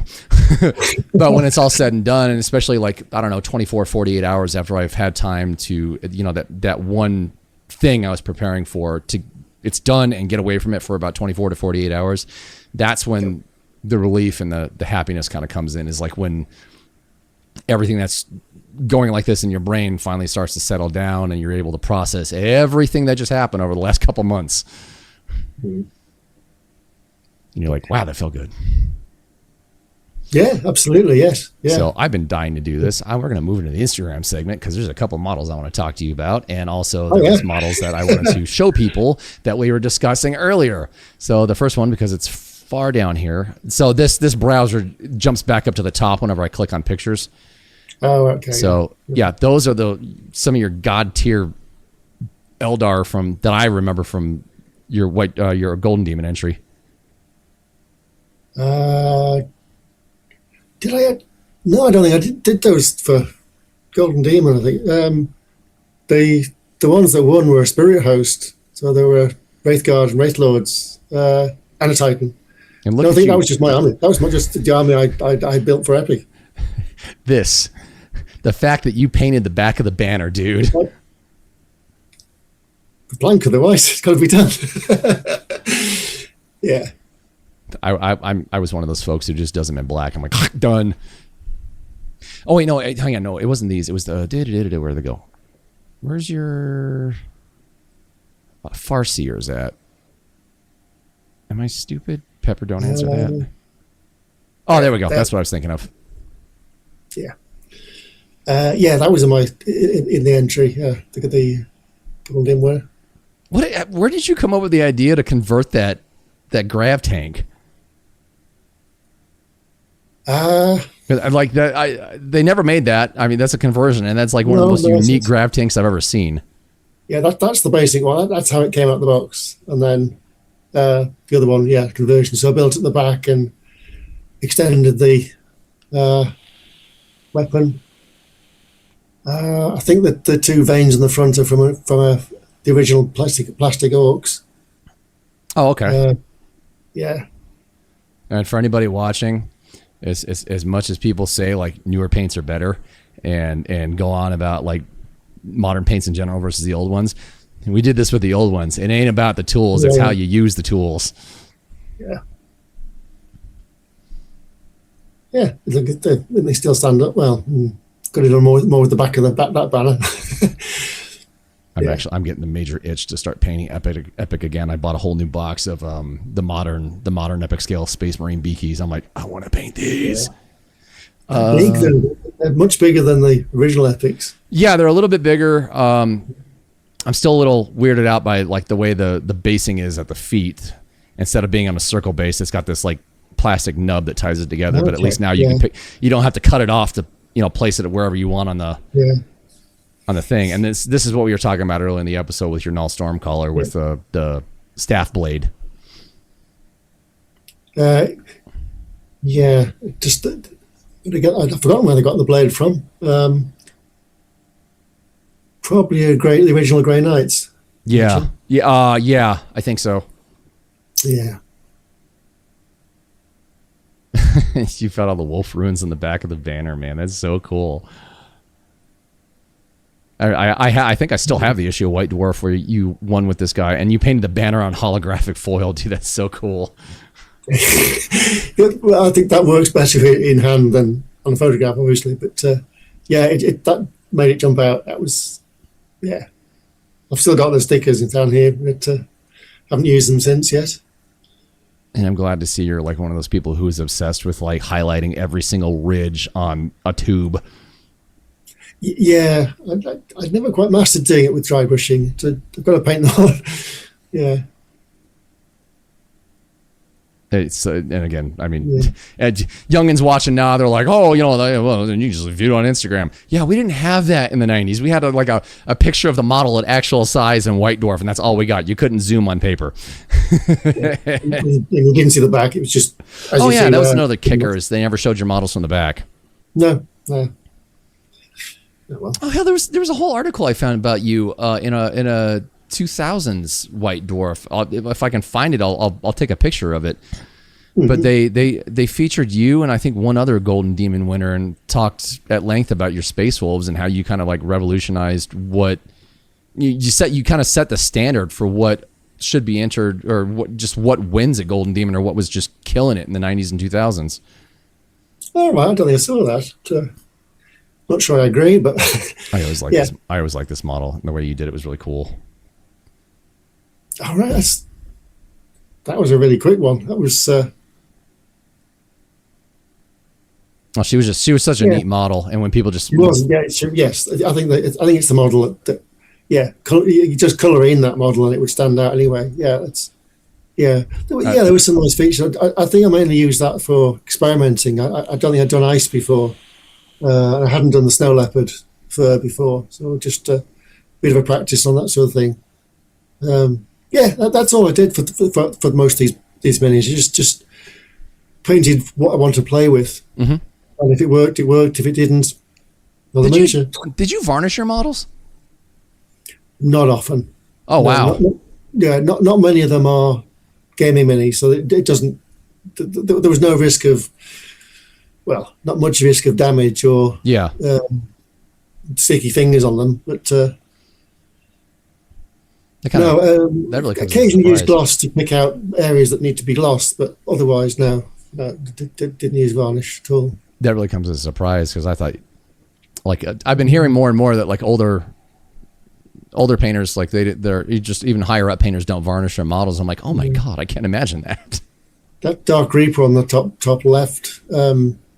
I was quite disappointed. I did use a matte varnish because the blue ink I'd used was very glossy. Yeah, it was too glossy. But when I varnished that one, it flattened everything far too much. It was really disappointing. Yeah, I would say, honestly, like, try out Citadel's Munitorn varnish.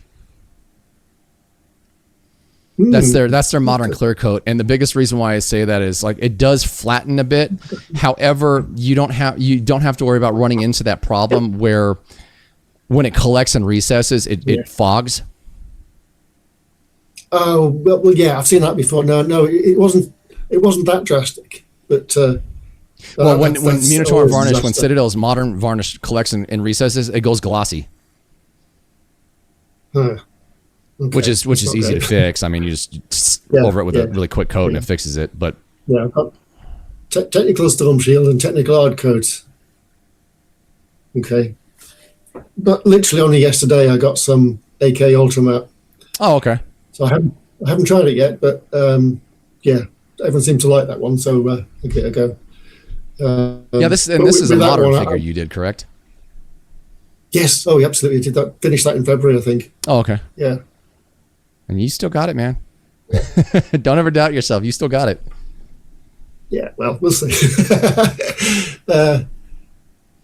It's all a learning experience. As I say, there are things I do differently now, and on the next one I will. In fact, the next Dark Reaper is on there that I did the conversion. You talking about this? No, if you go back to the main one, what is it? Just scroll down a bit to an unpainted one there, middle of the middle. That one, yes. Cool. So that's a Dark Reaper I'll probably paint up, having learned what I didn't like about the current one. Neil over there just still making the rest of us look bad. We'll see. If I ever compete against you in Golden Demon, I want to be at the opposite side of the case. I'll tell you which categories I might enter. Give you plenty of warning. I get it. It would be like, no, that's Neil's model. Move mine over there, please. What? Just do it. I like your old avatar. That's cool. There's actually one of him on eBay right now. Is there? Okay, right. Yeah, I think the guy wants like $30 for it. Yeah, it's a lot. Yeah, I think that's probably my favourite of the epic ones. That'd be the mini, not the way I did it. Yeah, but as you see that, it's tiny. It really is a. I think it's funny how in epic scale there were certain character models that they just made, or certain miniatures they just made huge, like the Carnifex at the bottom of the screen on the last screen. He's the same size as the Avatar here, and then the Gene Stealers are all teeny meeny next to him.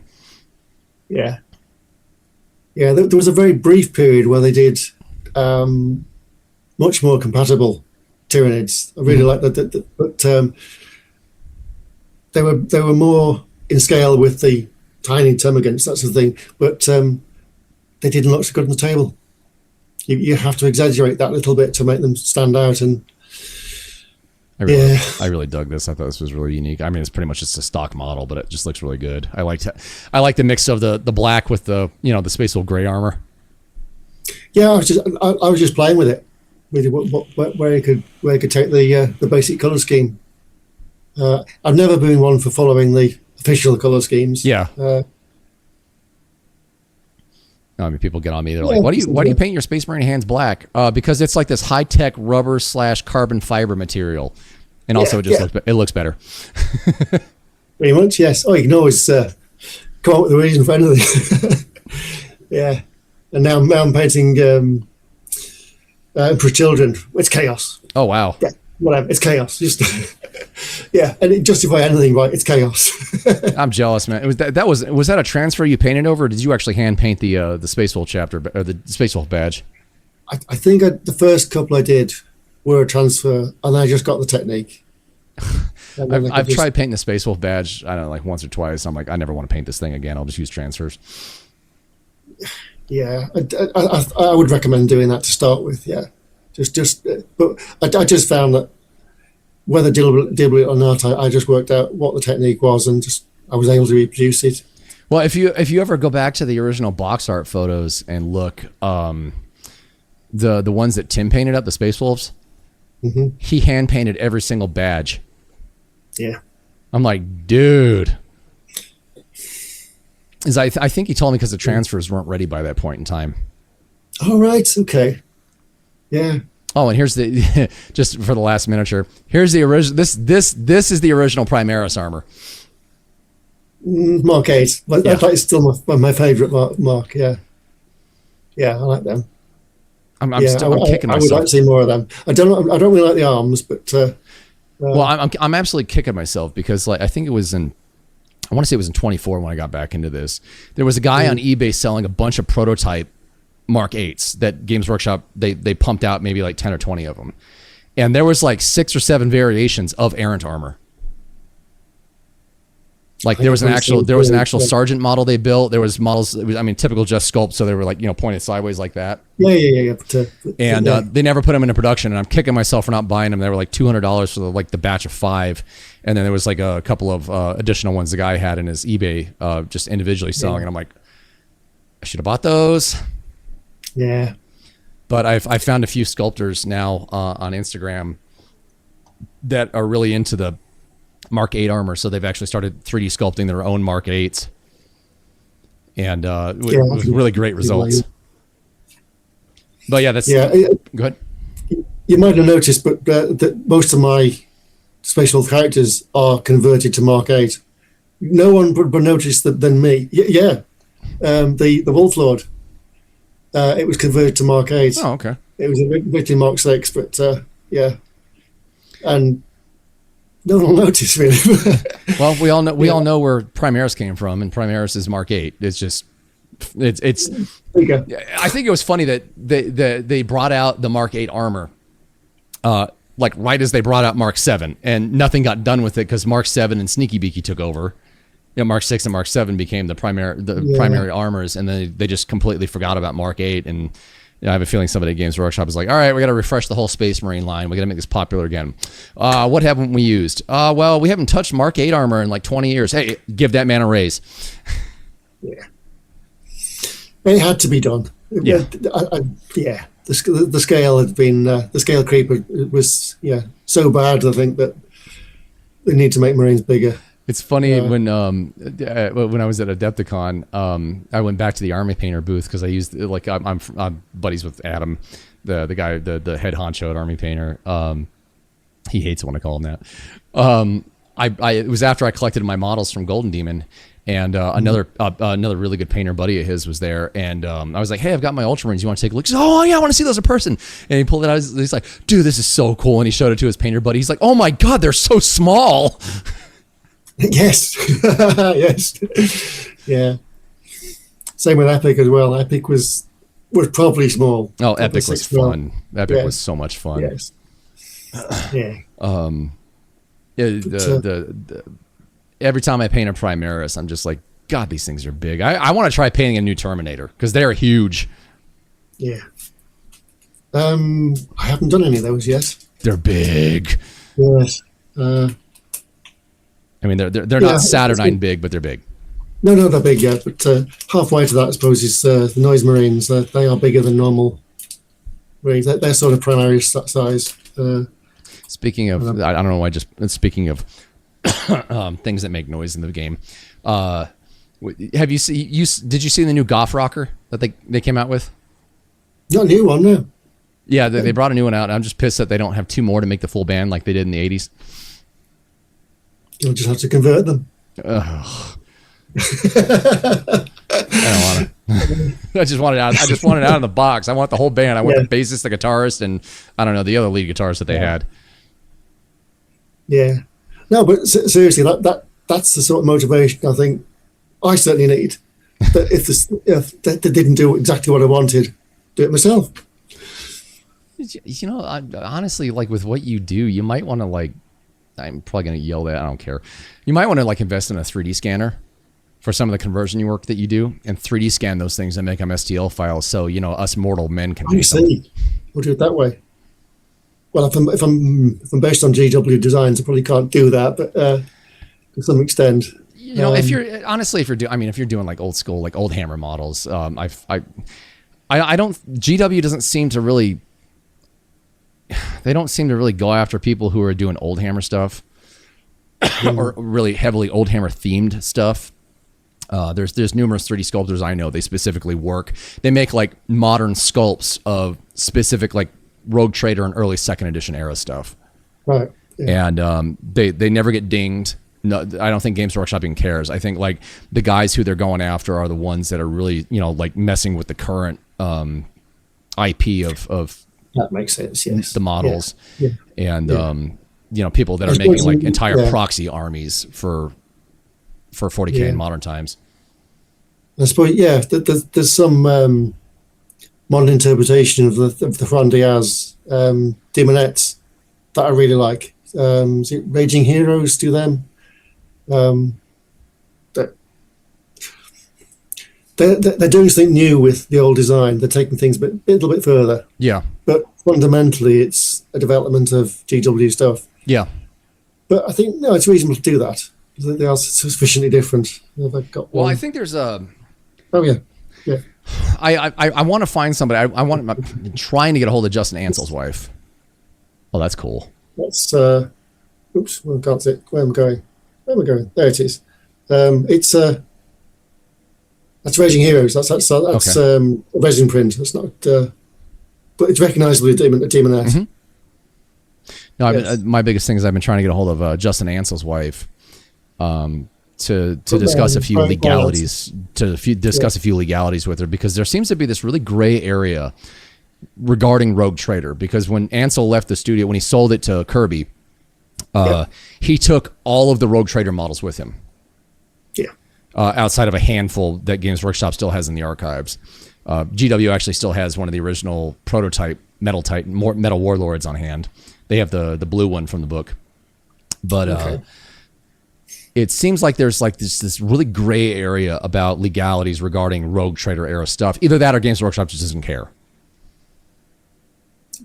Yeah, don't know. But I can imagine they'd be less keen on less concerned about stuff they're not doing themselves nowadays.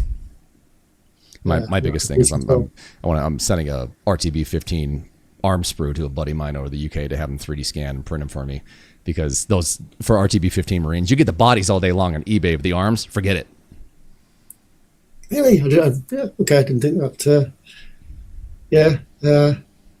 I certainly I found with some of the modern figures, you can get the arms and things very easily, but it's the bodies you can't get. Find them on eBay, that sort of thing. Because people have spares the arms. Yeah. People don't have spares the bodies. But yeah, you get any number of Eldar stuff. What have I got here? I'm curious, what was your favorite old 40K box set from like the RTB era?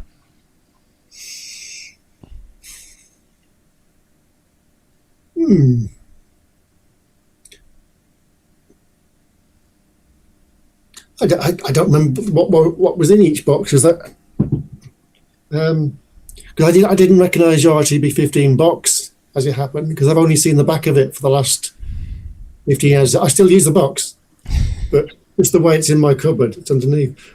Maybe the Harlequins, the original Harlequins.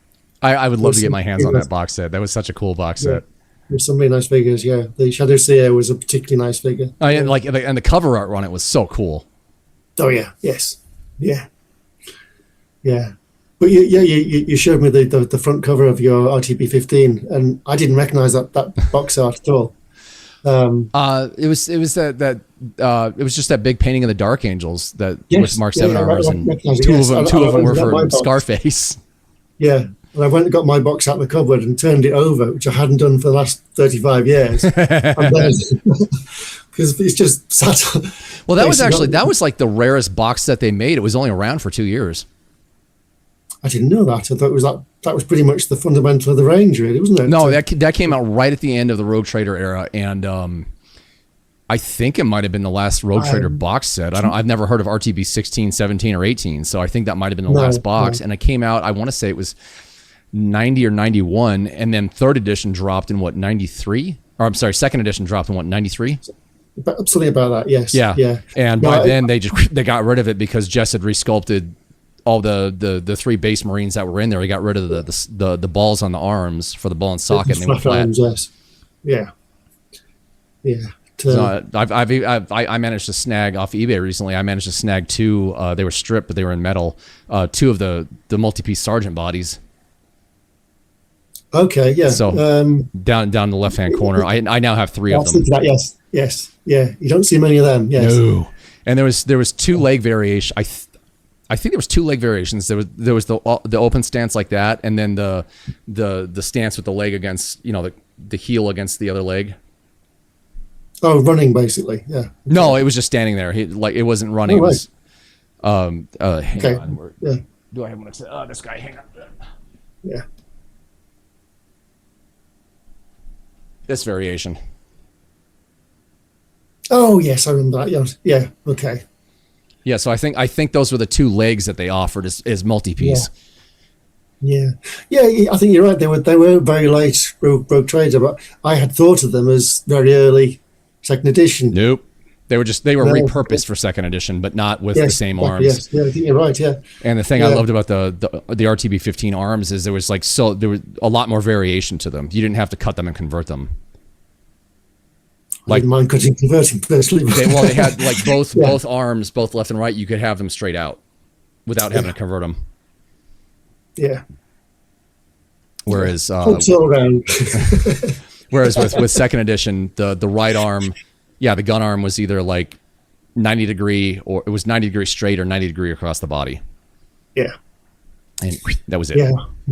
Yeah. It's very limiting. Yeah. So I'm going to wrap the show up. Stick around because I want to talk to you after the show. But I wanted to ask, is there anyone you want to give shout outs to? The one instantly thought, thanks to my partner for everything. Simply because for no better reason, I love her a lot. But Jez Goodwin, obviously, for everything he's done. I've already mentioned, in fact, the person I think who really pushed me to take things further was the manager of Games Workshop Chester and Games Workshop Liverpool, Will Hanna. I have no idea what happened to him since, but he was quite influential in me. And just the Instagram community, I always a shout out that they're very supportive. The gaming side, a little less, but the painting, incredible people, very good. And my mystery question for you was, because we were talking about it earlier, What was your favorite version of Windows? 98. Oh, wow. I think the interface was about right for that. Yeah, it worked for me. Technologically, maybe not, but yeah, I was about to say the 9X core was terrible. It was still running on DOS. The interface I'm using now is not that dissimilar. I most of my desktops are blank. I had no icons on the desktop. It's just taskbar basically. That worked to me. But now I just have what my employer tells me to have. So I remember like when I finally got Windows 2000 and I got it up and running, I thought one of the most unique things about Windows 2000 was they put a shadow under the mouse cursor. I thought that was so cool. I thought that was the neatest little detail that they added to Windows. I was like, it's a shadow under the mouse cursor. Yeah. It's cool. Yeah. Does that still exist? Do I have mine even turned on? Yeah, I still get the shadow turned on. I turn the shadow back on in Windows now. All right. It seems to be turned off in Win 11 on this laptop. Yeah, I haven't used. I briefly used Windows 11 before I left my last day job. It came pre-installed on the workstation that I built from Dell, and it was interesting, but I found it very fickle. It didn't like it. So I managed to actually turn off all the automatic updates on my PC at home. They're gone, completely gone. I don't get out of I'm not forced to get automatic updates anymore. You got to kind of dig for a few settings to get it turned off. And people said you could do the same thing in Windows 11. Well, no, Windows 11 forces it. It'll actually turn it off so it'll force updates again. Yeah, it's crap. And I can't even imagine what it's like now with this 2 years removed from everything I've been reading about, like the whole AI thing that's getting forced into Windows. It's deliberately collecting personal data, sending it back to Microsoft, and they screwed up their BitLocker encryption. It wasn't BitLocker; it was something else that was supposed to keep all your stuff secure, and they completely screwed it up. No, I only use Win 11 for work, and it's a government computer, so it's I can't change anything. I can't even change the desktop. But for the same reason, all the AI has been turned off at the system level, I suppose. I mean, I'd run Linux if Adobe made all their software for it and all my audio software was available for it. I'd switch to Linux like that. Yeah. I think I had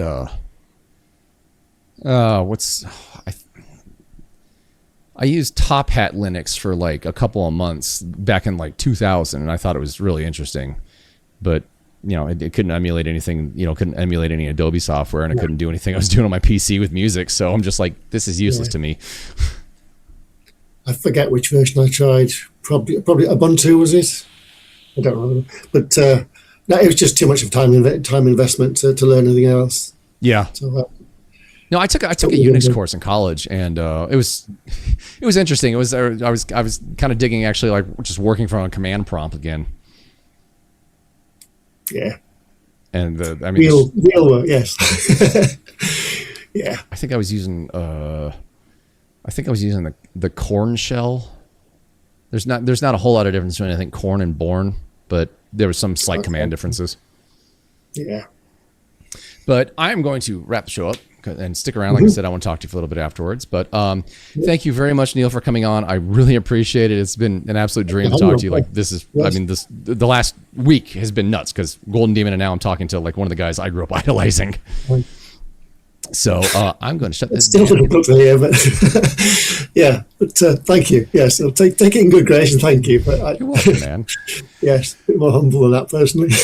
So here's a couple more videos. I have no idea what'll be here because this will probably be out sometime next year. But thank you guys for watching, and I'll talk to you next time.